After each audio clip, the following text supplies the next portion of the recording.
ಭಕ್ತಿಯೊಳಂಬಿಕಾ ಸುತ ವಿಘ್ನರಾಜನ ಪಿರಿದು ಸಂಸ್ತುತಿಸಿ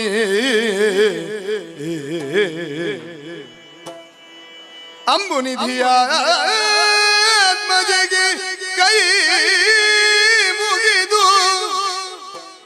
ಅಂಬುಜ ಜನವಾಣಿಯರ ಪಾದಾಂಬುಜಗೆ ಬೊಡ ಮಾಡುತ್ತ ಬಂಡಿಪೆನಿ ಕಥಾಮೃತವ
करदी धरिसूत शस्त्र परम भागव करो करदी धरिसूत शस्त्र परम भागव करो मत दुरदी धರೆಯ ಗೆಲ್ವೆನೆನು ಹರಿತರೋ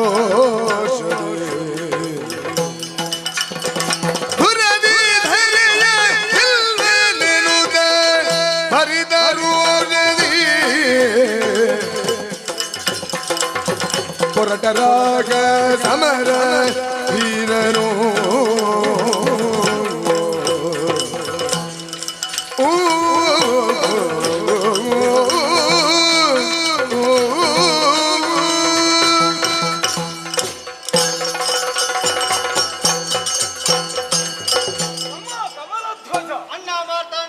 ಪದ್ಮಪುರದಿಂದಲೇ ಹೊರಟು ಸಿದ್ಧರಾದವರು ನಾವು. ಹೊರಟಂತಹ ವೇಳೆಯಲ್ಲಿ ಭಾಗವತೋತ್ತವರೆಲ್ಲ ಹಾಡಿದ್ದನ್ನು ಕೇಳಿದೆ. ಹೊರಟರಾಗ ಸಮರ ವೀರರು ಎನ್ನುವ ಹಾಗೆ ಕೇವಲ ಸಮರ ಸಮರ್ಥರು ಎನ್ನುವ ನೆಲೆಯಿಂದ ಅವರು ಆಡಿದ್ದಲ್ಲ, ಪ್ರಪಂಚದಲ್ಲಿ ಹುಟ್ಟಿದಂತಹ ಯಾವುದೇ ಜೀವಿಯು ಕೂಡ ಜೀವನವನ್ನು ಒಂದು ಸಮರ ಎನ್ನುವ ಹಾಗೆಯೇ ಸ್ವೀಕರಿಸಬೇಕಾಗುತ್ತದೆ. ಸರಿ, ಜೀವನ ಪಥದಲ್ಲಿ ಸಾಗುವಾಗ ನಮಗೆ ಇದಿರಾದಂತಹ ಯಾವುದೇ ಎಡರು ತೊಡರುಗಳಿಲ್ಲ, ಅದನ್ನು ನಿವಾರಿಸುವಲ್ಲಿ ಸಮರ ಸಮರ್ಥರಾಗಿಯೇ ಮುಂದುವರಿಯಬೇಕು. ಎನ್ನುವ ಉದ್ದೇಶವನ್ನು ಹೊಂದಿದವರಾಗಬೇಕು ಪ್ರತಿಯೊಬ್ಬ ಜೀವಿಗಳು. ಆದರೆ ನಾವು ಹಾಗಲ್ಲ. ಕ್ಷತ್ರಿಯ ಕುಲೋತ್ಪನ್ನರಾದಂತಹ ನಾವು ಸಮರ ಎನ್ನುವಂತಹ ವಿಷಯದಲ್ಲಿ ಸದಾ ಕಾಲವು ಜಾಗೃತರಾಗಿಯೇ ಇರಬೇಕಾದದ್ದು. ಯಾಕಂದರೆ ದೇಶವನ್ನು ರಕ್ಷಿಸುವಂತಹ ಗುರುತರ ಹೊಣೆಗಾರಿಕೆ ನಮಗಿದೆ. ನಮ್ಮಪ್ಪಯ್ಯ ಪ್ರಾಯಪ್ರಬುದ್ಧರಾದಂತಹ ನಮಗೆ ಯೋಗ್ಯವಾದಂತಹ ವಿದ್ಯಾಭ್ಯಾಸಗಳನ್ನು ಕಲಿಸುವುದರ ಮೂಲಕವಾಗಿ ಸಮರ್ಥರು ಎನ್ನುವ ಹಾಗೆ ಮಾಡಿದ್ದರು. ಇನ್ನು ನೀವು ಪುರವನ್ನು ರಕ್ಷಿಸುವಲ್ಲಿ ಸಿದ್ಧರಾಗಬೇಕು ಎನ್ನುವ ಹಾಗೆ ಆಡಿದಾಗ ಲೋಕ ಸಂಚಾರವನ್ನು ಮಾಡುವುದರ ಮೂಲಕವಾಗಿ ಸಂಪಾದನೆಯನ್ನು ಮಾಡಬೇಕು ಜ್ಞಾನ, ಅದರೊಂದಿಗೆ ನಮ್ಮ ಭುಜಬಲದ ಪೌರುಷವನ್ನು ತೋರಿಸಬೇಕು ಎನ್ನುವುದನ್ನು ನಾವು ಆಶಯವಾಗಿ ಇದ್ದೆವು. ಅಷ್ಟೇ ಮಾತ್ರ ಅಲ್ಲ, ಸಮರ್ಥರಾದಂತಹ ನೀವು ಪ್ರಾಯಕ್ಕನುಗುಣವಾಗಿ ಮದುವೆಯಾಗಬೇಕು ಎನ್ನುವುದನ್ನು ಆಡಿದ್ದಾರೆ. ಆದರೆ ಈ ಹೆಣ್ಮಕ್ಕಳ ಕುರಿತಾಗಿ ನಾವು ಸ್ವಲ್ಪ ಜಾಗೃತರಾಗಿಯೇ ಇರಬೇಕಾಗುತ್ತದೆ. ಯಾಕಂದ್ರೆ ಸದಾ ಕಾಲವು ಚಂಚಲಚಿತ್ತರಾಗಿಯೇ ಇರುವವರು. ಹಾಗೆಂದು ನಮಗೊಪ್ಪುವಂತಹ ಹೆಂಗಳೆಯರನ್ನು ನಾವೇ ಆರಿಸಬೇಕು ಎನ್ನುವ ಉದ್ದೇಶವೂ ಇದೆ. ದಿಗ್ವಿಜಯವನ್ನು ಮಾಡುವುದರ ಮೂಲಕವಾಗಿ ಯಾರು ಸಮದಂಡಿಯಾಗಿ ಹೋರಾಡುತ್ತಾರೆ ಅವರ ರಕ್ತ ಎದೆತನವನ್ನು ಆ ಮೂಲಕವಾಗಿ ಕಪ್ಪ ಸಂಪಾದನೆಯೂ ಆಗುತ್ತದೆ, ಸ್ತ್ರೀಯರ ಅನ್ವೇಷಣೆಯೂ ಆಗುತ್ತದೆ ಎನ್ನುವ ಹಾಗೆ ಹೊರಟು ಬಂದವರು ನಾವು. ಸಿದ್ಧರಾಗಿದ್ದೇವೆ, ಹೊರಡೋಣವೇ? ಬೇರೆ ಬೇರೆಯಾಗಿ ಹೋದರೆ ನಾರಿಯರನ್ನು ಕೊಡುಗೆ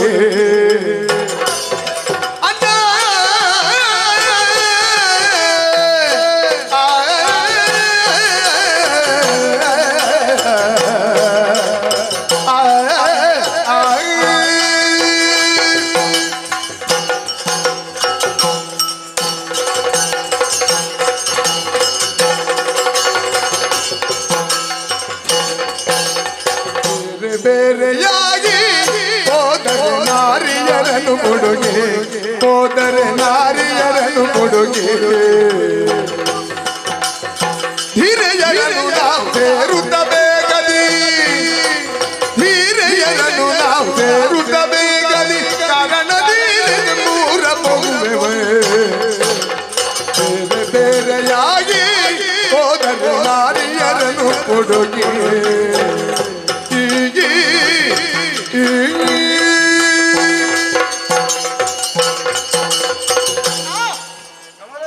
ಹಿರಿಯರಿಗೆ ಆಡಿದಂತಹ ಮಾತು ದೇಶವನ್ನು ಸುತ್ತಿ ನೋಡು, ಕೋಶವನ್ನು ಓದಿ ನೋಡು ಎನ್ನುವ ಹಾಗೆ ದೇಶವನ್ನು ಸುತ್ತುವುದಕ್ಕಾಗಿ ಒಂದರ್ಥದಲ್ಲಿ ದಿಗ್ವಿಜಯ ಎನ್ನುವಂತಹ ನೆಲೆಯಲ್ಲಿ ಹೊರದಂತಹ ನಾವು ಈ ಸಮಯದಲ್ಲಿ ಕನ್ಯಾರ್ಥಿಗಳಾಗಿದ್ದೇವೆ. ಕನ್ಯೆಯರನ್ನು ಕೂಡ ನಮಗೆ ನಾವು ಆರಿಸಿಕೊಳ್ಳಬೇಕಾದಂತಹ ಅನಿವಾರ್ಯತೆ ಈ ಸಮಯದಲ್ಲಿ ಒದಗಿ ಬಂದಿದೆ. ಹಾಗೆಂದು ಹೋಗುವಂತಹ ನಾವು ಈರುವರೆ ಒಟ್ಟಾಗಿ ಹೋದೆವುಂತಾದ್ರೆ ಕೆಲಸ ಆದೀತ ಹೇಳು? ಕೆಲಸ ಆಗದೇನಿಲ್ಲ, ಆದ್ರೆ ವಿಳಂಬ ಆದೀತು, ಮುಗಿಸುವುದಕ್ಕೆ ಅಸಾಧ್ಯ. ನಾವು ಮೊದಲೇ ಸಮಯಕ್ಕೆ ಸರಿಯಾಗಿ ಮುಗಿಸಬೇಕು ಎನ್ನುವಂತಹ ನೆಲೆಯಲ್ಲೇ ಹೊರಟು ಬಂದವರು. ಪ್ರಾಯ ಮೀರಿದ ಮೇಲೆ ಮದುವೆಯಾಗಕೂಡದು. ಅದೇ ಸಂದರ್ಭದಲ್ಲಿ ನಾವು ಅದನ್ನು ಹೊಂದಿಕೊಳ್ಳಬೇಕು ಅಂತ ಆದ್ರೆ ನಾವು ಮುಂದುವರಿಯಲ್ಲಿ ಸದಾ ಕಾಲವು ಜಾಗೃತರಾಗಿರಬೇಕು. ಕಾಲ ನಮ್ಮ ಅಧೀನವಾದದ್ದಿಲ್ಲ, ನಾವು ಕಾಲದ ಅಧೀನರಾಗಿ ವ್ಯವಹರಿಸಬೇಕಾಗ್ತದೆ. ಕಾಲವನ್ನು ಒಮ್ಮೆ ಕಳೆದೆವಂತಾದ್ರೆ ಕಳೆದು ಹೋದವ ಕಾಲವ ಚಿಂತಿಸಿ ಫಲ ಇಲ್ಲ ಎನ್ನುವ ಹಾಗೆ ಮುಂದೆ ಆಡಬೇಕಾದೀತು. ಹಾಗಾಗಿ ಇನ್ನು ಮುಂದಕ್ಕೆ ಏನಾಗಬೇಕು ಅದರ ಬಗ್ಗೆ ಆ ನೆಲೆಯಲ್ಲಿ ಆಲೋಚಿಸಿ ಅಂತಾದ್ರೆ ಅಣ್ಣ ಹೀಗೆ ಹೋಗುವುದು ತರವಲ್ಲ. ಮತ್ತೆ ಹೇಗೆ? ನಾವು ಇರುವರು ಕೂಡ ಬೇರೆ ಬೇರೆಯಾಗಿ ಹೋದೆವಂತಾದ್ರೆ ಹೋಗುವಂತಹ ಕಾರ್ಯದಲ್ಲಿ ಯಶಸ್ಸನ್ನು ಗಳಿಸಬಹುದು ಎನ್ನುವ ಹಾಗೆ ನನ್ನ ಅಭಿಪ್ರಾಯ. ಹಾಗಾಗಿ ಬೇರೆ ಬೇರೆಯಾಗಿ ಹೋಗೋಣ. ಸಕಾಲಕ್ಕೆ ಬೇಕಾದಂತಹ ಸಾಂದರ್ಭಿಕ ಸಲಹೆಯನ್ನೇ ಇತ್ತಿದ್ದಿ ಶ್ರೀಮನ್ನಾರಾಯಣ ಸ್ಮರಣೆಯನ್ನು ಮಾಡುತ್ತಾ ಕಥವೆರಡರಲ್ಲಿ ಮುಂದುವರಿಯುವ.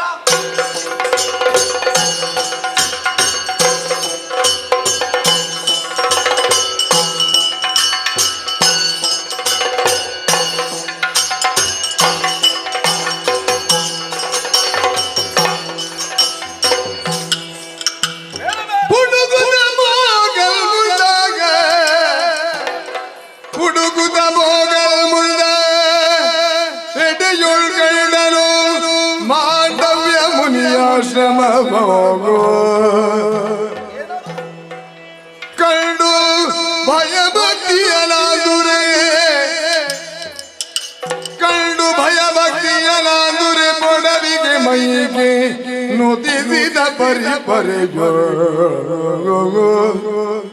ಗಂಡನು ಜ್ಞಾನ ಪರನಾದ ಮುನ್ನ ಮುನಿಯನ್ನು ಕಂಡನು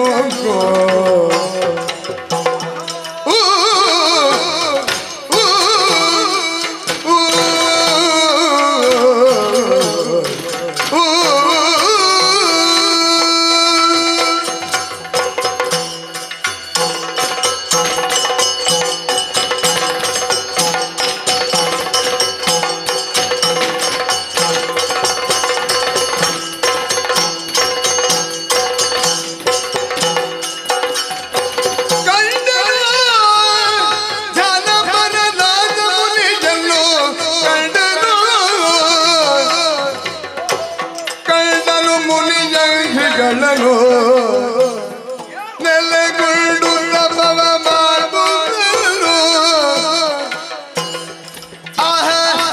ಕಾಟವನ್ನೊಡಗೊಂಡು ಕರದಿಯೇ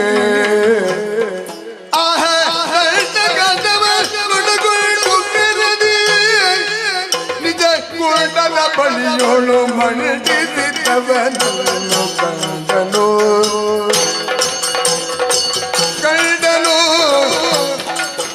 ಧ್ಯಾನಪರನಾದ ಮುನಿಯನ್ನು ಕಂಡನು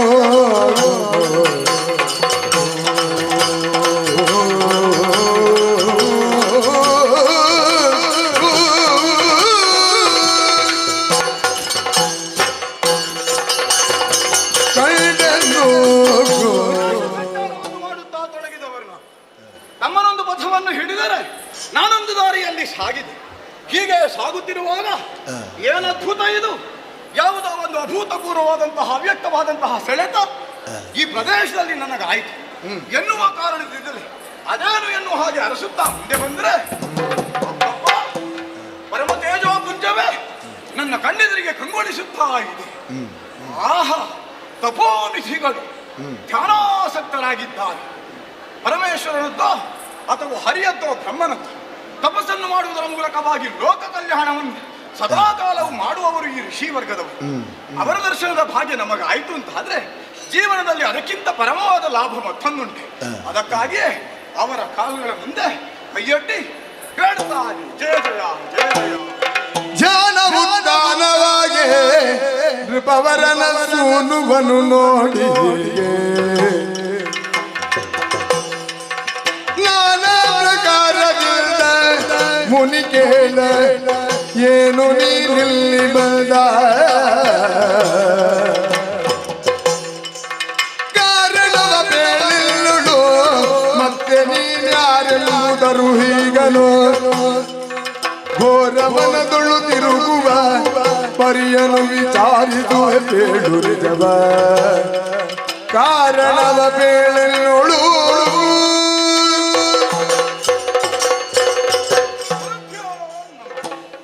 ಕುಮಾರ ಋಷಿವರ ಅಂತರ್ಮುಖಿಯಾಗಿದ್ದೆ.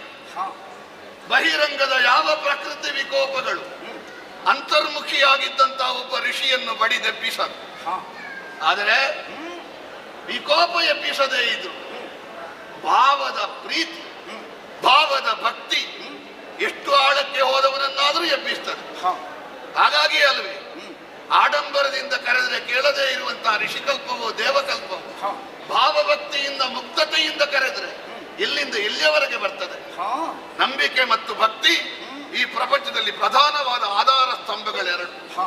ಸ್ತಂಭದಲ್ಲಿ ನರಸಿಂಹ ಇದ್ದಾನೋ ಇಲ್ವೋ ಅಂತ ಕೇಳಿ ಅಲ್ಲ ಪ್ರಹ್ಲಾದ ಹೇಳಿದ್ದು. ನಾನು ಹೇಳಿದಲ್ಲಿಂದ ಆ ನರಸಿಂಹ ಬರ್ತಾನೆ ಎನ್ನುವಂತ ಧೈರ್ಯದಿಂದ ಅಪ್ಪನಲ್ಲಿ ಹೇಳಿದ. ವಿಶ್ವಾಸ ಇತ್ತು. ಆ ವಿಶ್ವಾಸದಿಂದ ಇಲ್ಲಿ ಬಂದು ಭಕ್ತಿಯಿಂದ ಪ್ರಾರ್ಥಿಸಿದೆ ಅಲ್ಲ, ಸಂತೋಷವಾಯಿತು. ಆದರೆ ಅದರೊಂದಿಗೆ ಆಶ್ಚರ್ಯವೂ ಆಯಿತು. ತಿಳಿಯಬಲ್ಲೆ, ದಿವ್ಯ ಜ್ಞಾನದಿಂದ ತಿಳಿಯಬೇಕಾದ ಅನಿವಾರ್ಯತೆ ಇಲ್ಲ. ನೀನೇ ಇದೆಯಲ್ಲ ಪ್ರತ್ಯಕ್ಷ. ಆಯುಧ ಹಿಡಿದಿದ್ದಿ, ನೋಡಿದ್ಯಲ್ಲ ವಾತಾವರಣ, ವೈರವೇ ಇಲ್ಲ. ಋಷ್ಯಾಶ್ರಮದಲ್ಲಿ ಎಲ್ಲಾ ಕಡೆ ಸ್ನೇಹ, ಸಲುಗೆ, ಸಲ್ಲಾಪ ಮಾತ್ರ. ಇಲ್ಲಿ ಶಾಂತಿಯೇ ತೋರಣವಾಗಿರುವಂತಹ ಈ ಪರಿಸರದಲ್ಲಿ ಆಯುಧವನ್ನು ಹಿಡಿದು ನೀನೊಬ್ಬ ಕ್ಷಾತ್ರವರ್ಚನಿಸಿನಿಂದ ಕಂಗೊಳಿಸುತ್ತಾ ಇಲ್ಲಿಯವರೆಗೆ ಬಂದಿದ್ದು. ವೈರಾಗ್ಯಕ್ಕೂ ಕ್ಷಾತ್ರಕ್ಕೂ ಬಹಳ ದೂರ. ಯಾಕೆ ನಾವು ಬೇಡ ಬೇಡ ಅಂತ ಹೇಳು, ಕ್ಷತ್ರಿಯರ ಅಸಂತುಷ್ಟಿಯನ್ನೇ ಅನುಭವಿಸಿ ಬೇಕು ಬೇಕು ಅಂತ ಹೇಳುವ, ಬೇಡ ಬೇಡ ಅಂತ ಹೇಳುವ ನನ್ನ ಮುಂಭಾಗದಲ್ಲಿ ಬೇಕು ಬೇಕು ಅಂತ ಹೇಳುವ ನೀನು ವೈರಾಗ್ಯದ ಮನೆಯಾಗಿರುವ ಕಾಂತಾರದಲ್ಲಿ ಈ ರೀತಿಯಾಗಿ ಅಲೆದುಕೊಂಡು ಇಲ್ಲಿಯವರೆಗೆ ಬರಬೇಕಾದ್ರೆ ಏನಪ್ಪ ಕಾರಣ? ಯಾರಪ್ಪ ನೀನು? ಎಲ್ಲಿಂದ ಬಂದೆ? ಶಿವರ ಅನುಜನ ಕೂಡಿನ ವಿನಯ ಪೊರೆದೇನೋ ಕನಪಿ ಮನವು ಬೇರೆರಿಗುತ್ತ ಅನುಪೂರ್ವಕ ಮೀದೇನ ಮನವು ಬೇರೆರಿಗುತ್ತ ಅನುಪೂರ್ವಕ ಮೀದೇನ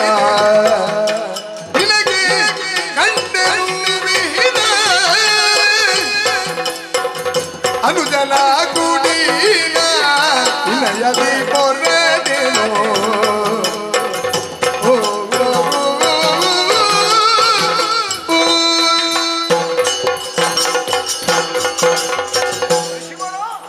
ಪದಪದ್ಮಗಳಿಗೆ ಮತ್ತೊಮ್ಮೆ ವಂದಿಸಿಕೊಟ್ಟಿದ್ದಿ. ಶುಭವಾಗ್ಲಿ. ಬಹಳ ದೂರದಿಂದಲೇ ಯಾತ್ರೆಗೆ ಹೊರಟದ್ದು ನಾನು. ಕೇವಲ ತೀರ್ಥಾಟನೆಯ ಲಕ್ಷ್ಯವಲ್ಲ, ಚೈತ್ಯ ಯಾತ್ರೆಯೇ ಸಂಭ್ರಮವಾಗಬೇಕು ಎನ್ನುವ ಉದ್ದೇಶದಿಂದ. ಪದ್ಮಪುರ ಎನ್ನುವುದು ನಾವು ಆಳುತ್ತಿರುವಂತಹ ನಾಡು. ನಮ್ಮಪ್ಪ ಪದ್ಮಶೇಖರ. ಪದ್ಮಿನಿಯ ಬಸಿರ ಹಸದಾಗಿ ಪ್ರಾದುರ್ಭವಿಸಿದಂತಹ ನನ್ನ ಹೆಸರು ಮಾರ್ತಾಂಡ ತೇಜ ಎನ್ನುವ ಹಾಗೆ. ಹೆಸರಿಗೂ ನಿನ್ನ ತೇಜಸ್ಸಿಗೂ ಬಹಳ ಹತ್ತಿರ ಉಂಟು. ಧನ್ಯನಾದ. ನನಗೊಬ್ಬ ತಮ್ಮನಿದ್ದಾನೆ, ಕಮಲಧ್ವಜ. ಇರುವರು ಜೊತೆಯಾಗಿಯೇ ಹೊರಟವರು. ಅಪ್ಪನ ಆಶಯವಿದ್ದದ್ದು ಕಾಲಕ್ಕೆ ಸರಿಯಾಗಿ ಮದುವೆಯಾಗುವುದರ ಮೂಲಕವಾಗಿ ಗೃಹಸ್ಥಾಶ್ರಮವನ್ನು ಸೇರಿ ಆಮೇಲೆ ಜೊತೆಯಾಗಿದ್ದದ್ದು ಬೇರೆ ಬೇರೆ ಆದದ್ದು. ಆ ರಾಜ್ಯವಾಳಬೇಕು ಎನ್ನುವ ಹಾಗೆ ಹಾಡಿದ್ದು. ಒಂದು ಹಂತದವರೆಗೆ ಜೊತೆಯಲ್ಲಿತ್ತು. ಹೌದು. ಪ್ರಸಂಗ ಆರಂಭ ಆಗುವಾಗ ಬೇರೆ ಬೇರೆ ಆಯ್ತು. ಕಾರಣ ಬೇರೆ ಬೇಕಾದಂತಹ ಹೆಣ್ಮಕ್ಕಳನ್ನು ಅರಸುವುದು. ಒಬ್ಬೊಬ್ಬರಾಗಿಯೇ ಹೊರಟರೆ ಈ ಹೆಣ್ಣಿನ ಸಂಪಾದನೆಯನ್ನು ಬಹಳ ಶೀಘ್ರವಾಗುತ್ತದೆ ಎನ್ನುವುದೇ ನನ್ನ ತಮ್ಮನ ಒಂದು ಆಶಯವಾಗಿತ್ತು. ನೀವು ಕೇವಲ ದಿಗ್ವಿಜಯಕ್ಕೆ ಮಾತ್ರ ಹೊರಟದಲ್ಲ, ದಿಗ್ವಿಜಯದೊಂದಿಗೆ ಕನ್ಯಾರ್ಥಿಯಾಗಿಯೂ ನಾವು ಹೊರಟವು. ಕನಕಾರ್ಥಿಯೂ ಹೌದು, ಕನ್ಯಾರ್ಥಿಯೂ ಹೌದು. ಕನಕಾರ್ಥಿಯನ್ನು ಆಗುವುದು ಪ್ರಧಾನ ಉದ್ದೇಶವಲ್ಲ, ನಮ್ಮ ಬಲುಹಿನ ಪ್ರದರ್ಶನವಾಗುತ್ತದೆ. ಲೋಕದಲ್ಲಿ ವಿಕ್ರಮಿಗಳಾದವರು ಮಾಡಬೇಕಾದುದೇನು ಅದನ್ನು ಸಾಧಿಸುವಲ್ಲಿ ನಮ್ಮದು ಒಂದು ಪ್ರಯತ್ನ ಎನ್ನುವ ಹಾಗೆ ಮುಂದುವರಿದದ್ದು. ಮಧ್ಯಪಥದಲ್ಲಿ ಪಥ 2 ಆಯಿತು. ಹಾಗೆ ನಾನೊಬ್ಬನೇ ಮುಂದುವರಿಯುವಾಗ ವಿಶೇಷವಾದಂತಹ ಪ್ರಭೆ ಈ ವಲಯದಲ್ಲಿ ನನಗೆ ಸಿಕ್ಕಿತು. ಹಾಗೆಂದು ಈ ವಲಯಕ್ಕೆ ನಾನು ಬಂದದ್ದು ನನ್ನ ರಟ್ಟೆಯ ದಿಟ್ಟತನವನ್ನು ತೋರಿಸುತ್ತಾ ನನ್ನ ಬಾಹುಬಲದಲ್ಲಿ ಇರುವಂತಹ ಪ್ರಾಬಲ್ಯವನ್ನು ಬಾಣಗಳ ಮೂಲಕವಾಗಿ ತೋರಿಸುವ ಬೇಟೆಯಾಟಕ್ಕೂ ಅಲ್ಲ, ವೈರಿಗಳ ನಿಗ್ರಹಕ್ಕೂ ಅಲ್ಲ, ನಿಮ್ಮ ಪಾದ ದರ್ಶನದಿಂದ ಪುನೀತನಾಗಬೇಕು ಎನ್ನುವಂತಹ ಆಶಯ ಉಂಟು ಅಂತರಂಗದೊಳಗೆ. ತಾವು ಅದನ್ನು ಕೃಪೆ ತೋರಿ ನನ್ನನ್ನು ಉದ್ಧರಿಸಬೇಕು ಎನ್ನುವ ಹಾಗೆ ಪ್ರಾರ್ಥಿಸುತ್ತೇನೆ. ಕೇಳಿ ಮನದಿಗೆ ಮುನಿತಾಳಿ ಪರಿತೋಷ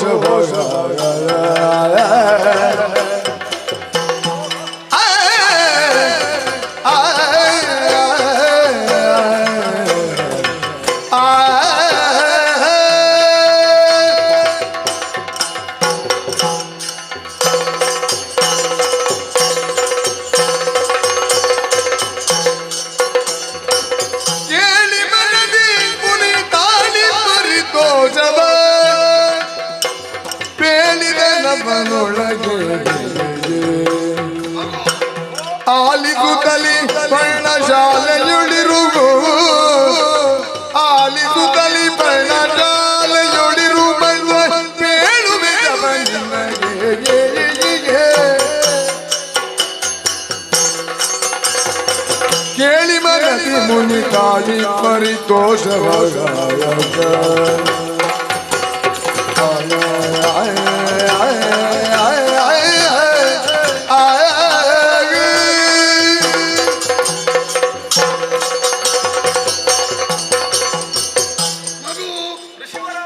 ಬಹಳ ಸಂತೋಷವಾಯಿತಪ್ಪ. ಧನ್ಯನಾದನು ನಾನು. ಕೇವಲ ನಿನ್ನ ಮಾತು ಮಾತ್ರ ಅಲ್ಲ, ಈ ಮಾತಿಗೆ ಕಾರಣವಾದಂತಹ ನಿನ್ನ ಹಿನ್ನೆಲೆ ಹೇಳಿದ್ಯಲ್ಲ, ಪರಿಚಯ. ನಿನ್ನನ್ನು ನೋಡುವಾಗಲೇ ಒಳಗಿನಿಂದ ಒಳಗೆ ಹತ್ತಿರದವ ಅಂತ ಕಂಡಿತು. ಅರೆ, ನೀನು ಹಿನ್ನೆಲೆ ಹೇಳಿದ ಮೇಲೆ ಬಹಳ ಹತ್ತಿರದವ ಅಂತ ಗೊತ್ತಾಯ್ತು. ನಿನ್ನ ಅಪ್ಪ ಪದ್ಮಶೇಖರ, ಪದ್ಮಪುರದ ಅರಸ, ಅನ್ಯನಲ್ಲವಪ್ಪ, ನನ್ನ ಶಿಷ್ಯನಿದ್ದಾನೆ. ಹಾಗಾದರೆ ನೀವು? ನಾನು ಮಾಂಡವ್ಯ ಮುನಿ. ಗುರುವರ ನಮೋ ನಮಃ.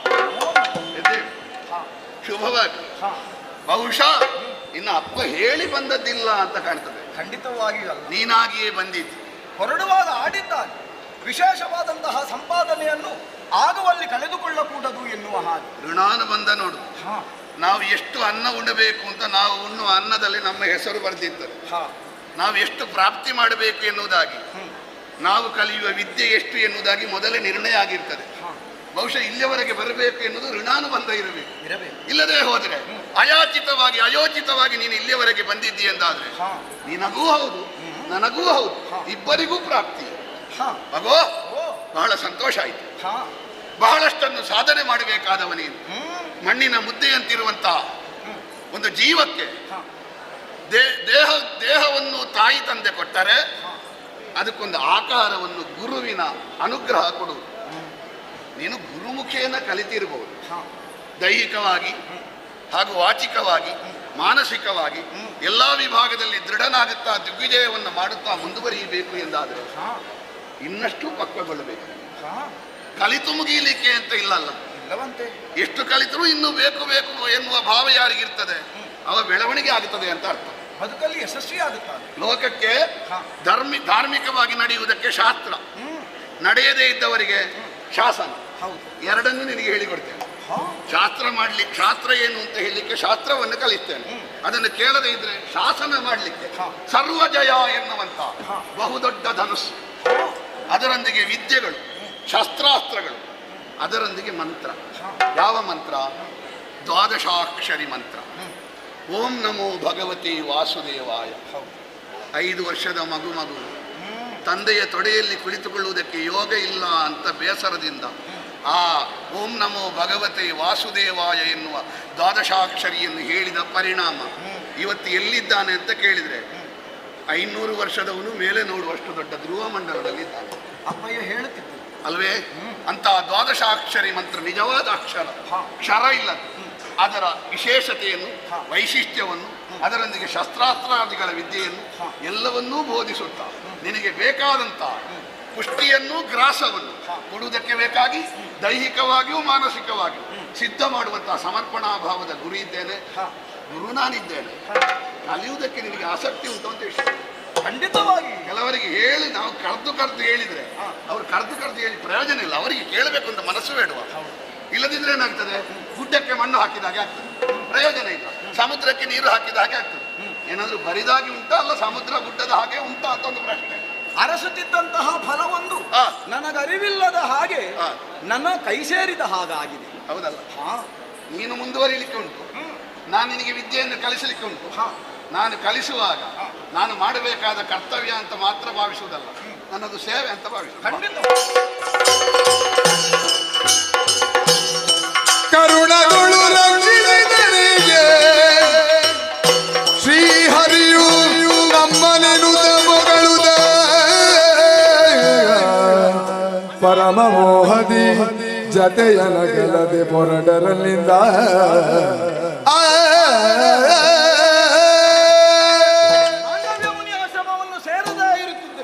ಬದುಕಿನಲ್ಲಿ ಇಂತಹ ಒಂದು ಪರಮ ಸೌಭಾಗ್ಯ ಪ್ರಾಪ್ತಿಯಾಗುವುದಕ್ಕೆ ಸಾಧ್ಯವೇ ಇರ್ತದೆ. ಕಳೆದಂತಹ ದಿನಗಳು ಎಷ್ಟು ಬೇಗ ಕಳೆದು ಹೋಯಿತು ಎನ್ನುವುದೇ ಗೊತ್ತಾಗಲಿಲ್ಲ. ಆ ಸಂದರ್ಭದಲ್ಲಿ ಆಡಿದ್ದಲ್ವ ತಮ್ಮನಿಗೆ ಅನಾಹುತ ಆಗುವ ಸಂಭವವಿದೆ, ಹೊರಡು ಎನ್ನುವ ಹಾಗೆ ಅವರ ಆಶೀರ್ವಾದವನ್ನು ಹೊಂದಿ ಅವರೇ ಇದ್ದಂತಹ ವಿಶೇಷವಾದಂತಹ ಧನಸ್ಸನ್ನು ಕೈಗೊಂಡು ಆ ಕಿರಾತನೊಡನೆ ಹೋರಾಡಿ ಅವನಿಗೆ ಸರಿಯಾದ ಶಾಸ್ತಿಯನ್ನು ಮಾಡಿ ಮತ್ತೆ ನಿನ್ನನ್ನು ಬಿಡಿಸಿದವರಿದ್ದೇವೆ. ಗುರುಗಳ ನಿರೂಪವೇ ಆಗಿದೆ. ಇನ್ನೂ ಈರುವರು ಅಗಲಿ ಹೋಗಕೂಡದಂತ ಒಂದೇ ಕಡೆಯಲ್ಲಿ ಬೇಕಾದಂತಹ ಸೌಭಾಗ್ಯ ದೊರಕುವುದಕ್ಕಿದೆ ಎನ್ನುವುದನ್ನು ಆಡಿದರು. ಹಾಗಾಗಿಯೇ ಅವರ ಆಶೀರ್ವಾದವನ್ನು ಕೈಗೊಂಡು ಹೊರಟವರಿದ್ದೇವೆ.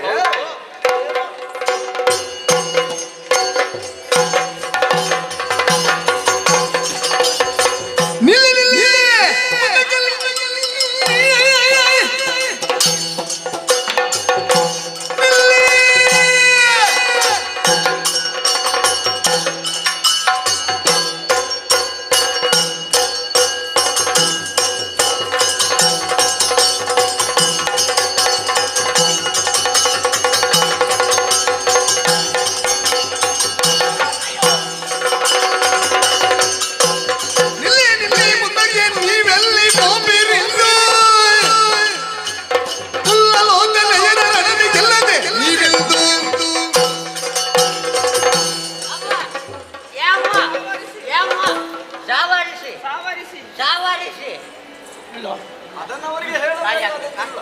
ಏಯ್ ಇನ್ನು ಕೆಲ ದಿನಗಳು ಕಳೆದ್ರೆ ಅದನ್ನೇ ಆರಿಸ್ತಾರೆ ಅವರು. ಮಾತಾಡ್ಬೇಡ. ಇದುವರೆಗೆ ದೇಹಕ್ಕೆ ಸರಿಯಾದಂತಹ ತೃಪ್ತಿ ಸಿಕ್ಕಿದೆ ಹೋರಾಡುವುದರ ಮೂಲಕವಾಗಿ. ಮನೋರಂಜನೆ ಸಿಕ್ಕಿದ್ದೇ ಇಲ್ಲ ನಮಗೆ. ಇದು ಮನೋರಂಜನೆ ಅಲ್ಲ. ನಮ್ಮನ್ನು ನೋಡುವಾಗ ಮನೋರಂಜನೆಯ ಬೊಂಬೆಗಳ ನಾವು. ಅಲ್ಲ, ಸಂತೋಷ ಆಯ್ತು ನೋಡುವಾಗ. ಆಗಬೇಕು. ಮತ್ತೆ ಎಲ್ಲಿ ಎಲ್ಲಿ ನೀವು ಹೊರಟ ಮೇಲೆ ನಿಂತಿದ್ದೇವೆ ನಾವು. ಎಲ್ಲಿ ಬಿರಿ ಬಿರಿ ಬಿರಿ ಬಿರಿ ನಿಮ್ಮದೇ. ಎಂತಮ್ಮ ಬಿರಿ ಬಿರಿ ಇಲ್ಲ ಬಿರಿ.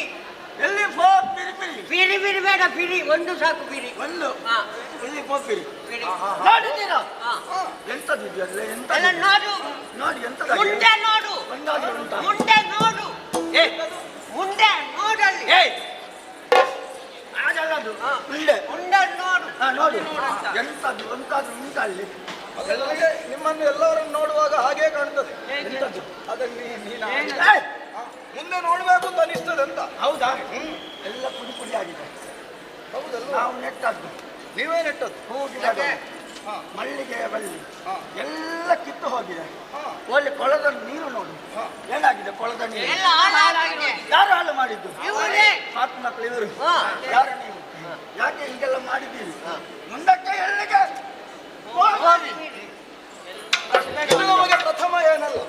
ನಾವು ಎಲ್ಲಿಗೆ ಪ್ರವೇಶ ಮಾಡ್ತೇವೆ ಅಲ್ಲಿ ಹೀಗೆ ತಡೆದು ನಮ್ಮನ್ನು ವಿಚಾರಿಸಿ ಅದೇ ಕರ್ತವ್ಯವನ್ನು ನೀವು ಮಾಡಿದ್ದೀರಿ. ಹೌದು. ಹಾಗೆಂದು ನಮಗೆ ಎಲ್ಲಿಂದ ಬರಬೇಕು ಎನ್ನುವುದು ಇಲ್ಲಿಗೆ ಬಂದಾಗ ಗೊತ್ತಾಗಲಿಲ್ಲ. ಮತ್ತೆ ಸ್ವಲ್ಪ ವಿಶ್ರಾಂತಿಯನ್ನು ಹೊಂದೋಣ ಎನ್ನುವುದಕ್ಕಾಗಿ ಈ ಉಪವನವನ್ನು ನಾವು ಸೇರಿದ್ದು ಹೌದು. ಮತ್ತೆ ನಾವು ಏರಿಕೊಂಡು ಬಂದಂತಹ ರಥದ ತುರಗಗಳೆಲ್ಲ ಈ ರೀತಿಯಾಗಿ ಅಡ್ಡಾದಿಡ್ಡಿಯಾಗಿ ಸಂಚರಿಸಿ ಇದೆಲ್ಲ ಅಸ್ತವ್ಯಸ್ತಕ್ಕೆ ಕಾರಣವಾಗಿರಬಹುದು. ಅದಕ್ಕಾಗಿ ನಾವು ನಿಮ್ಮದು ಹೌದಾ? ಹೌದು, ಹೌದು. ನೀವು ಹೇಳಿದಾಗೆ ಕೇಳುವುದಿಲ್ಲ ಅದು. ನೀವು ಹೇಳಿದಾಗೆ ಕೇಳುವುದಿಲ್ವಾ? ಅದಕ್ಕೆ ವಿಶ್ರಾಂತಿಗೆ ಬಿಟ್ಟದ್ದು. ವಿಶ್ರಾಂತಿ ಬಿಟ್ಟದ್ದು. ಹಾ, ಹಾ, ಹಾ. ನೀವು ಪ್ರವೇಶ ಮಾಡುವಾಗ ಒಂದು ಓದಿಕೊಂಡು ಬರ್ಲಿಕ್ಕಿಲ್ವಾ? ಯಾವುದನ್ನು ಅಲ್ಲಿ ಬರ್ದಾಕಿದೆ ಅಲ್ವಾ? ಅದು ನಾವು ನೆಲ ನೋಡಿಯೇ ನಡೆಯುವುದು. ಮೇಲೆ ನೋಡಿ. ಮೇಲೆ ನೋಡ್ಲೇ ಇಲ್ಲ. ಮೇಲೆ ನೋಡಿ. ಏನು ಬರ್ತಿದೆ? ಈಗ ನೋಡಿದೆ. ಹಾ. ಅದೇನು ಅಸ್ಪಷ್ಟವಾಗುವುದು. ಸರಿ ಉಂಟು. ಅಲ್ಲಲ್ಲ, ನಮಗೆ ಸರಿಯಾಗಿ ಕಾಣುವುದಿಲ್ಲ. ಬಹಳ ಬಹಳ ಹಿಂದೆ ಬರ್ತದ್ದು ಅಂತ ನನಗೆ ದಿಟ್ಟಿ ಚಕ್ರ ಬೇಕಾ? ಯಾಕೆ? ಓಡ್ಲಿಕ್ಕೆ ಅಲ್ಲ, ನಿಮ್ಮ ನನಗೆ ಇಷ್ಟು ಪ್ರಾಯ ಆದ್ರೂ ನಾನು ಇನ್ನೂ ಓಡುತ್ತೇನೆ. ಹಾಗಾದ್ರೆ ನೀನು ಕಂಡು ಹೇಳು. ಅಂದು ನೀನು ಒಳ್ಳೆ ಓದಿ ಹೇಳಿ. ಅಪ್ಪ ಇಲ್ಲದವರಿಗೆ ಪ್ರವೇಶ ಇಲ್ಲ. ಯಪ್ಪ ಅಲ್ಲ. ಅಪ್ಪನ ವಿನಃ ಪ್ರಯಾಸ ಇಲ್ಲ. ಹಾ, ಹೌದಾ? ಅಪ್ಪನ ವಿನಃ ಹಾಗೆ ಬಂದದ್ದು. ಪ್ರಾಯಶಃ ಸ್ತ್ರೀ ಪ್ರಯಾಸ ಅಲ್ಲ. ಅದು ನಮಗೆ ಅರ್ಥ ಆಯ್ತು ಈಗ. ಹೌದಾ? ಈಗ ಸ್ತ್ರೀಯರಿಗೆ ಮಾತ್ರ. ಅಂದ್ರೆ ಪುರುಷರಿಗೆ ಬರ್ಲಿಕ್ಕಿಲ್ಲ. ನೋಡು, ನಾವೆಲ್ಲರೂ ಹುಡುಗಿಯರು. ಹೌದಾ? ಹೇಳಿದ ಮೇಲೆ ಗೊತ್ತಾಯ್ತು. ಹೌದಾ? ಇಲ್ಲದಿದ್ರೆ ಗೊತ್ತಾಗುವುದಿಲ್ಲ.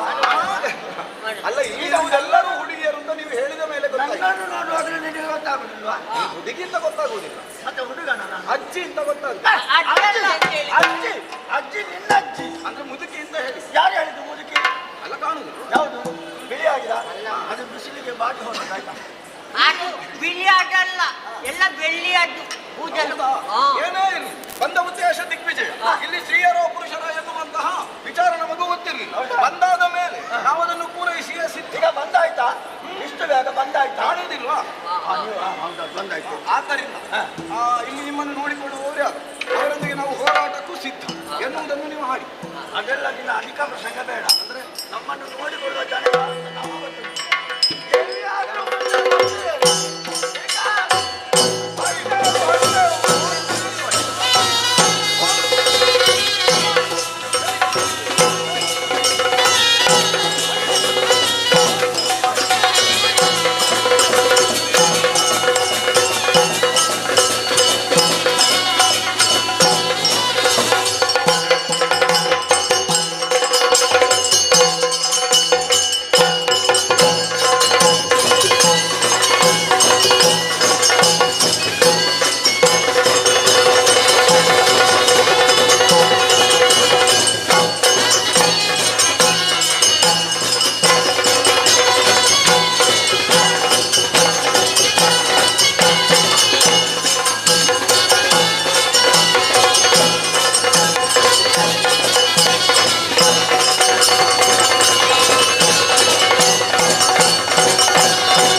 ಮಾಡಿದ್ದೀರಿ ಶಶಿಪ್ರಭಾದೇವಿ ಎಂಬ ನಾನೇ ಸರಿ ಓಣವನ್ನು ಕಟ್ಟ ಕಾರ್ಯ ಅನೇಕ ವಿಜಯಜಾರರು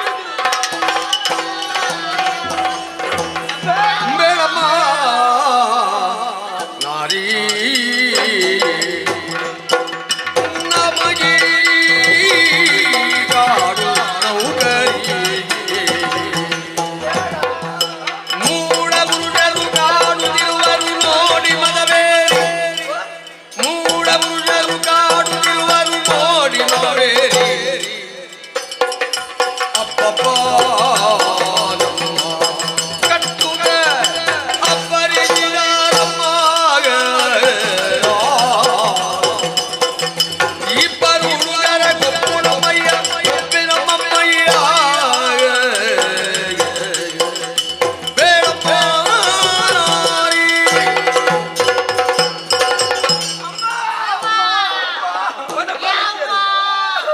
ಸ್ವಲ್ಪ ನಿಲ್ಲಿಸಿ ಯಾವ ಕೇಳುವುದಕ್ಕಾಗುದಿಲ್ಲ ಅದನ್ನು ಅಷ್ಟು ಕರ್ಕಶವಾಗಿದೆ ಅದು ಕರ್ಕಶ ಸ್ವರ ಬಿದ್ದದ್ದು ಮತ್ತೆ ನಮ್ಮದು. ಹೌದಾ ಇಲ್ಲದ ಹಾಗೆ ಬಿದ್ದಿದ್ದೆ.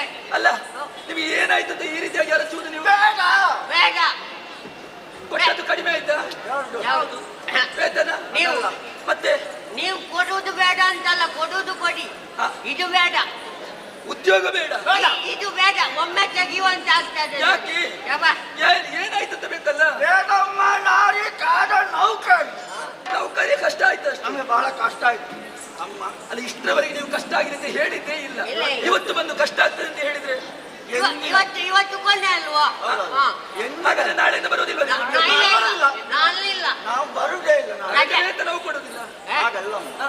ಹೆಣ್ಣಿನಂತೆ ನಾವು ಹಾ ಉಪವನದಲ್ಲಿ ಇದ್ದದ್ದು. ಸರಿ ಅಲ್ಲಿ ಗಿಡ ಮರಗಳೆಲ್ಲ ಉಂಟಲ್ಲ, ಅದನ್ನು ನಾನು ಪೋಷಣೆ ಮಾಡುದು. ಹಾ. ನನಗೆ ಇವರೆಲ್ಲ ಸಹಕಾರಿಗಳು ಸಹಕಾರಿ ಆಗ್ತಿರಲ್ಲ ಸರಿಯಾಗಿ ಸಹಕಾರಿ. ಹಾ, ಹಾ. ಇವತ್ತು ಹಾಗೆ ಹೋಗುವಾಗ ಹಾ. ನೋಡ್ತೇವೆ ಎಲ್ಲ ಹಾಳಾಗಿದೆ.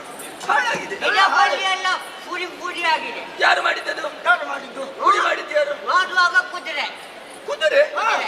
ನಮ್ಮ ಉಪವನದಲ್ಲಿ ಕುದುರೆ ಹೌದೌದು. ಎಲ್ಲಿಂದ ಬಂದದ್ದು? ಎಲ್ಲಿಂದ ಬಂತು? ಹಾ. ಯಾಕೆ ಬಂತು ಅಂತ ಮುಂದೆ ಹೋಗುವಾಗ ಮೂಢ ಪುರುಷರು ಮೂಢ ಪುರುಷರು ಮೂಢ ಪುರುಷರು ಹಾ. ನಮ್ಮದಾದಂತಹ ಸ್ತ್ರೀ ರಾಜ್ಯಕ್ಕೆ ಹಾ. ಪುರುಷರು ಆಗಮನ. ಹೌದು. ಹೌದಾ?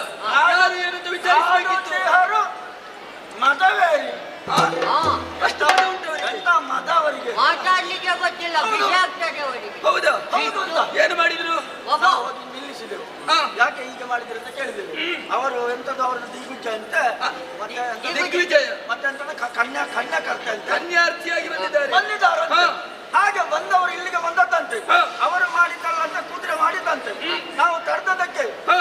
ಮೂಗಿನ ಮೇಲೆ ಸುಣ್ಣ ಎಂತದು ಬಿಡಿ ಬಿಡಿ ಸುಣ್ಣ ಸುಣ್ಣ ಸುಣ್ಣ ಸುಣ್ಣ ಹೌದು, ಮೂಗಿಗೆ ಹಚ್ಚಿದ್ದು. ಮೂಗಿಗೆ ಸುಣ್ಣ ಹಾ. ಮತ್ತೆ ನಮ್ಮ ಬೆನ್ನಿಗೆ ನಾಲ್ಕು ಬಾರಿಸಿ ವಾಸುಂಡೆ ಕಾಣ್ತಾ ಉಂಟು. ಸುಣ್ಣ ಉಂಟು. ಹಾಗಾದ್ರೆ ಇಷ್ಟೆಲ್ಲ ಮಾಡಿದ್ದು ಮಾಡಿದ ಊಡ ಹೌದಾ? ಮನದಿ ಗನರೋಷವೆಂದು ಕಿಡಿಕಿಡಿಯಾಗಿ ನಾವು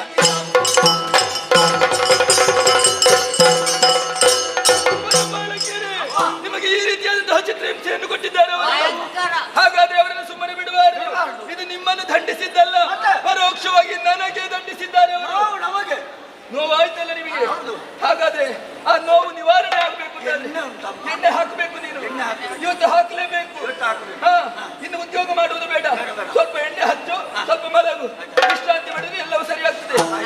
ನೀವು ಅವರ ಜೊತೆಯಾಗಿದ್ದುಕೊಂಡು ಅವರ ಒಟ್ಟಿಗೆ. ಅವಳನ್ನು ಶುಶ್ರೂಷೆ ಮಾಡಬೇಕು. ಬಿಡ್ಬೇಕು. ನಿಮಗೆ ಅಮ್ಮ ಅವರನ್ನು ಬಿಡ್ಬೇಕಾಯ್ತಾ? ಯಾರನ್ನು ಊಟ ಪುರುಷ ಬಿಡುವುದಕ್ಕುಂಟೆ? ಸರಿ ಸರಿ, ಒಳಗಿದ್ದುಕೊಳ್ಳಿ. ನೇರವಾಗಿ ದಾರಿ ಹೋಗುವುದಲ್ಲ. ಸೇನಾನಿಯಿಂದ ಅಡಿಕಮಲ ಗೊತ್ತಿದೆ.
ಆಶ್ಚರ್ಯವನ್ನೇ ಕಾಣುತ್ತಾ ಇದ್ದೆ. ಏನು? ದೀರ್ಘವಾದಂತಹ ಧ್ವನಿ ನಿಮ್ಮದು. ನಾನೇ ಕರೆದೆ. ಬರಬೇಕಿರುವ ಹಾಗೆ ಕರೆ ಆಯಿತು. ಹೌದು. ಯಾಕೆಂತ ಅರ್ಥವಾಗ್ಲಿಲ್ಲ. ಮೂಢ ಪುರುಷರು ನಮ್ಮದಾದಂತಹ ಉಪವನಕ್ಕೆ ಬಂದಿದ್ದಾರೆ. ಹೌದೇ? ನಮ್ಮ ವನಪಾಲಕಿಯರನ್ನು ದಂಡಿಸಿದ್ದಾರೆ. ಅವರಿಗೆ ಶಿಕ್ಷಿಸಬೇಕು. ಸೇನೆ ಸಿದ್ಧವಾಗಲಿ. ರಥವನ್ನು ಏರಿಕೋ. ಎಂತ ಮಾತನ್ನು ಕೇಳಿ ಜಗಿಬೇಡ ಎಂದು ವೀರ್ಯ.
ಮೊದಲಾಗಿ ವಂದಿಸಿಕೊಂಡಿದ್ದೇನೆ.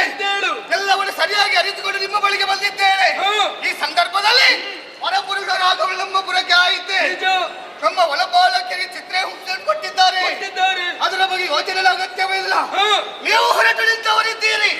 ಈ ಸಂದರ್ಭ ನೀವು ಹೋಗುವಂತ ಅಗತ್ಯವೇ ಇಲ್ಲ. ಮತ್ತೆ ಚಿಗುರನ್ನು ಚಿವುಟಿ ತೆಗೆಯುವುದಕ್ಕೆ ಯಾರು ಕೂಡ ಗುಡಲನ್ನು ಉಪಯೋಗಿಸುವುದಿಲ್ಲ. ಈಗ ಈ ಸಂದರ್ಭದಲ್ಲಿ ಒಂದು ವೇಳೆ ನನಗೆ ಅಪ್ಪಣೆಯನ್ನು ಕೊಟ್ಟರೆ ನೇರವಾಗಿ ಅವರ ಬಳಿಗೆ ಹೋಗುತ್ತೇನೆ. ಪರ ಪುರುಷರಲ್ಲ, ಅವರು ಸಾಮಾನ್ಯದವರಲ್ಲ. ಯೋಚಿಸುವ ಅಗತ್ಯವಿಲ್ಲ. ನಾನಿದ್ದೇನೆ ಅಮ್ಮ. ಗಮನ ಕೊಟ್ಟಳೆ. ನಿನ್ನದಾದಂತಹ ವೀರೋಕ್ತಿಯ ಮಾತುಗಳನ್ನು ಕೇಳಿದಾಗ ಮನಸ್ಸಿಗೆ ನೆಮ್ಮದಿಯಾಯಿತು.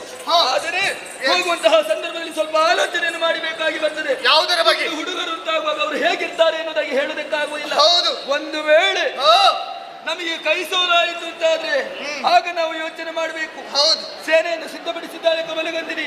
ನಿನ್ನ ಜೊತೆಯಾಗಿ ಹೊರಟು ನಿಂತವಳಿದ್ದಾಳೆ. ಮಾತ್ರವಲ್ಲ, ಮತ್ತೆ ಅದು ನಮಗೆ ಸೋಲಾಯಿತು ಅಂತಾದ್ರೆ ಅವರಿಗೆ ಕಾಣದ ರೀತಿಯಲ್ಲಿ ನಾವು ಅವರಲ್ಲಿ ಯುದ್ಧ ಮಾಡಬೇಕು. ಹೇಗೆ? ಅದಕ್ಕಾಗಿ ಅದೃಶ್ಯ ಅಂತ ನಾವು ನಿಂತಿದ್ದೇನೆ. ಹೋಗಿ ಬನ್ನಿ. ಶುಭವಾಗಿ ಬರ್ತೇವೆ.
ಪರಮಾತ್ಮ ಶ್ರೀಹರಿಯೇ, ಯಾಕೆ ಹೀಗೆ ಮಾಡಿದೆ ನೀನು? ತಮ್ಮ ಮಾತಾಡು.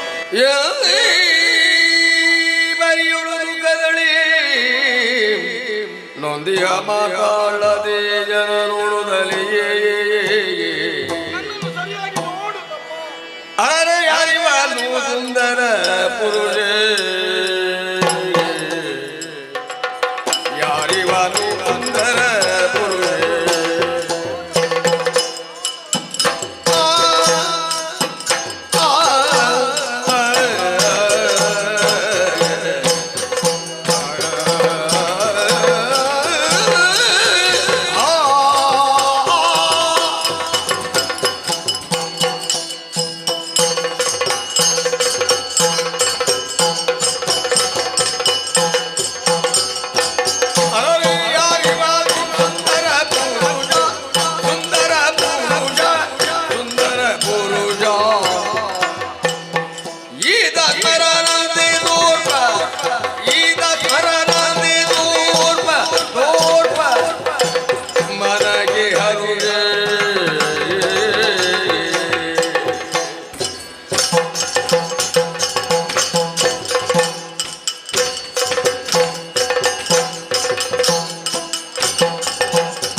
ಆಹಾ ಮಗದಿ ನಗೆಗುವುದು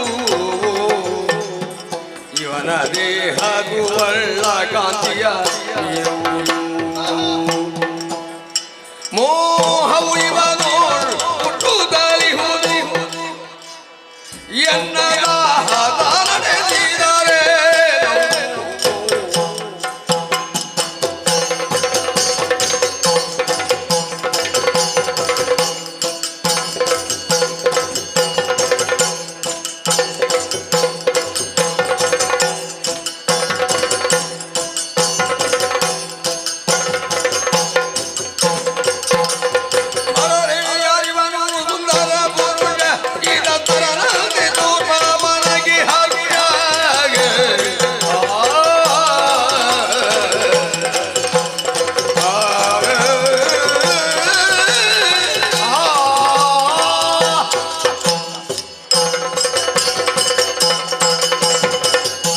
ಯುದ್ಧಕ್ಕಾಗಿ ಇಬ್ಬರು ಬಂದಿದ್ದಾರೆ ಎಂಬುದಾಗಿ ಕೇಳಿದಂತ ನಾನು ಯುದ್ಧಕ್ಕಾಗಿ ಬಂದವಳಿದ್ದೇನೆ. ಒಬ್ಬ ಸಿಕ್ಕಿದಂತಹ ಸಂದರ್ಭ ಯುದ್ಧರಂಗದಲ್ಲಿ ಆತನನ್ನು ಸೋಲಿಸಿದೆ. ಆ ಬಳಿಕ ಇನ್ನೋರ್ವ ಇರಬೇಕಿರುವ ಕಾರಣಕ್ಕಾಗಿ ಮುಂದುವರಿದು ಬಂದು ನೋಡಿದ್ರೆ ಏನು ಆಶ್ಚರ್ಯವಿದು. ನನ್ನ ಕೈಯಲ್ಲಿದ್ದಂತಹ ಬಿಲ್ಲುಬಾಣ ಜಾರಿ ಹೋಯಿತು. ಕಾಲು ಮುಂದಕ್ಕೆ ಹೋಗುವುದಿಲ್ಲ. ಕಾರಣ ಏನಂತ ಯೋಚನೆಯನ್ನು ಮಾಡಿಕೊಂಡಾಗ ನಾನು ಕಂಡಂತಹ ದೃಶ್ಯನು ಕಂಡಂಗೆ ಆ ರೀತಿ ಆಗಿ ಹೋಯ್ತಲ್ಲಗೆ. ಅಂಚಿನ ಮಿಂಚಿನ ಗೊಂಚಲನ್ನು ಕಣ್ಣಿಗೆ ಅಪ್ಪಳಿಸಿತು ಇಲ್ವಾಗಿ ಭಾಸವಾಗುತ್ತಾ ಉಂಟು. ಅಂತಹ ರೂಪವಂತರನ್ನು ಕಂಡವಳಿದ್ದೇನೆ. ನಾವೇನು ಪುರುಷರನ್ನು ನೋಡ್ಲಿಲ್ಲ. ಹಾಗಿದ್ರೆ ಹೇಳುದನ್ನು ಕೇಳಿದ್ದೇನೆ. ಈ ಪ್ರಪಂಚದಲ್ಲಿ ಹೆಚ್ಚು ರೂಪವಂತ ಯಾರಂತ ಕೇಳಿದ್ರೆ ಅದು ಮನುವಂತ. ಅವನಿಗಿಂತಲೂ ರೂಪವಂತನಾಗಿ ಕಾಣುತ್ತಾ ಇದ್ದಾನೆ ಈತ. ಇವನನ್ನು ಕಂಡ ಕೂಡಲೇ ಯಾಕೋ ಏನು ನನ್ನ ಮನಸ್ಸು ಈ ರೀತಿ ಆಗುತ್ತಾ ಉಂಟು. ಬೇಕು ಬೇಕು ಅನಿಸುತ್ತಾ ಉಂಟು. ಯಾವುದು ಬೇಕು? ಈತ ಎನಗೆ ಬೇಕು ಅನಿಸುತ್ತಾ ಉಂಟು. ಅದು ಏನು ಮಾಡೋಣ? ಆತನನ್ನು ಮದುವೆ ಆಗ್ಬೇಕೆಂಬುದಕ್ಕೆ ಮನಸ್ಸಿದ್ದರೂ ಕೂಡ ಆತನಲ್ಲಿ ಮಾತನಾಡಬೇಕಲ್ವಾ? ಮಾತನಾಡೋಣ. ಆತನ ಮನಸ್ಸು ಹೇಗೆ ಉಂಟು ಎಂಬುದಾಗಿ ತಿಳಿದುಕೊಳ್ತೇನೆ ನೋಡುವ. ಏನು ಏನು ಮಲಗಿದ್ದು ತಮ್ಮ? ನೀನು ಯಾಕೆ ಅಳುವುದು? ಹಳದೆ ಇನ್ನೇನು ಮಾಡಲಿ ತಮ್ಮ? ನಿನ್ನನ್ನು ಕಳೆದುಕೊಂಡು ನಾನು ಹೇಗೆ ಕಣ್ಣೀರು ಸುರಿಸುವಂತ ಅಗತ್ಯವಿಲ್ಲ. ಮುಂದೆ ಯಾರಿದ್ದಾರೆ ಎಂಬುದನ್ನು ನೋಡಬಹುದಲ್ವಾ? ನಮ್ಮ ಹಿಂದಿನವರ ಕುರಿತು ನಾನು ಆಲೋಚಿಸುವುದು ತಮ್ಮ. ಒಂದು ಕತ್ತನ್ನು ಎತ್ತಿ ಮೇಲೆ ನೋಡುತ್ತೆ. ನೀನು ಹೇಳದೇ ಇದ್ರೆ ನಾನು ಹೇಗೆ ಮೇಲೆ ನೋಡುವುದು? ಅಲ್ಲ, ಆತನಲ್ಲೇ ಮಾತನಾಡುತ್ತಾ ಇದ್ದರೆ ಮುಂದೆ ಯಾರಿದ್ದಾರೆ ಎಂಬುದಕ್ಕೆ ನೋಡುವುದಕ್ಕಿಲ್ವ? ಹಾಗಿದ್ರೆ ತಮ್ಮ, ಮಾತನಾಡು. ನೀನು ನಾನು ಆಗದಿಂದ ಮಾತಾಡ್ತಾ ಇದ್ದೇನಲ್ಲ. ನನ್ನನ್ನು ಮಾತನಾಡು ಎಂಬುದು ಹೇಳುತ್ತಾ ಇದ್ದೆ. ಕೇಳಿಸುವುದಿಲ್ಲವೇ ಅದು ನಿನಗೆ? ಓಯ್, ಒಮ್ಮೆ ಈ ಕಡೆ ನೋಡಿ. ನಾನು ಮಾತನಾಡುತ್ತಾ ಇರು. ಕಾಂತನೀಯಾರೆಂಬುದು ಬೇಡನೆಗೆ ಪೂಜಮಾದ ಮಾತ ಎಂದು ಕೊಲಗೆ ನೆಪ ಮುರಿದವೆಂದೆನುದ ಬೇಡುತ್ತೇನು.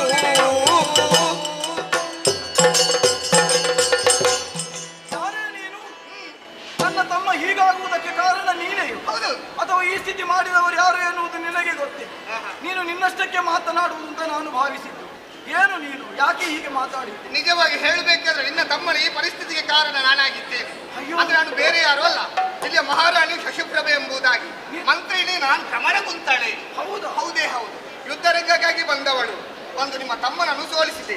ನಿಮ್ಮನ್ನು ಬಳಿಕ ನೋಡಿದ ಬಳಿಕ ಯಾಕೋ ಏನು ನಿಮ್ಮ ರೂಪಕ್ಕೆ ಮರುಳಾಗಿ ಹೋದೆ ನಾನು. ಅವ ಎದ್ದು ನಿಲ್ಲಲಿ ಮತ್ತೆ ನಿನ್ನನ್ನು ನಾನು ನೋಡಿಕೊಂಡೆ. ನೀವು ನೋಡುತ್ತೇನೆ ಎದ್ದು ನಿಲ್ಲುತ್ತಾನೆ. ಅವನಿಗೇನು ಆಗ್ಲಿಲ್ಲ. ಆದ್ರೆ ನೀವು ನಿಮ್ಮನ್ನು ಕಂಡ ಬಳಿಕ ಮದುವೆ ಆಗ್ಬೇಕಂತ ತೀರ್ಮಾನ ಮಾಡಿದ್ದೆ. ಹೌದಾ? ಹೌದಪ್ಪ. ನೀನು? ಹೌದೌದು. ನಾನೆಲ್ಲ ಒಪ್ಪಿಕೊಳ್ಳುವುದಿಲ್ಲ. ತಮ್ಮನಿಗೆ ಈ ರೀತಿ ಆಗಿದೆ ಎಂಬುದಕ್ಕೆ ಚಿಂತೆ ಮಾಡುವಂತ ಅಗತ್ಯವೇ ಇಲ್ಲ. ತಮ್ಮನಿಲ್ಲದೆ ನಿನ್ನನ್ನು ಮದುವೆ ಆಗುವುದು ಹೇಗೆ? ಇಲ್ಲ, ತಮ್ಮ ಬೇಕು. ತಮ್ಮ ಬೇಕಾದ್ರೆ ನಾನು ಎಬ್ಬಿಸಬೇಕು. ಏನು ಆಗ್ಲಿಲ್ಲ ಅವನಿಗೆ, ನಾನು ಎಬ್ಬಿಸ್ತೇನೆ. ಈಗ ನೋಡಿ ನೋಡಿ ನೋಡಿ.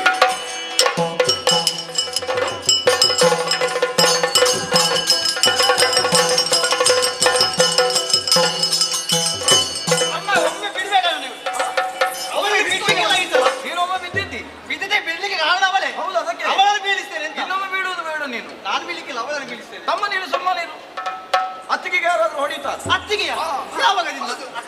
ನಿಮ್ಮ ಬಾಯಿಂದ ಬಂತಲ್ಲ, ಆಗಲ್ಲ, ಅದು ಒಳ್ಳೆದಾಗ್ತದೆ. ನಿನಗಿಂತ ದೊಡ್ಡವಳು ಅತ್ತಿಗೆನ? ಅತ್ತಿಗೆ ನೀನು ಹೇಳಿದ್ರೆ ನಂಬಲಿಕ್ಕಿಲ್ಲ ಅದನ್ನೆಲ್ಲ. ಅಣ್ಣ ಹೇಳಿದ್ರಲ್ವಾ? ಅಣ್ಣ ಏನು ಹೇಳಿದ? ಅತ್ತಿಗೆ ಅಂತ. ಯಾವಾಗ ಅಣ್ಣ ಹೇಳಿದ?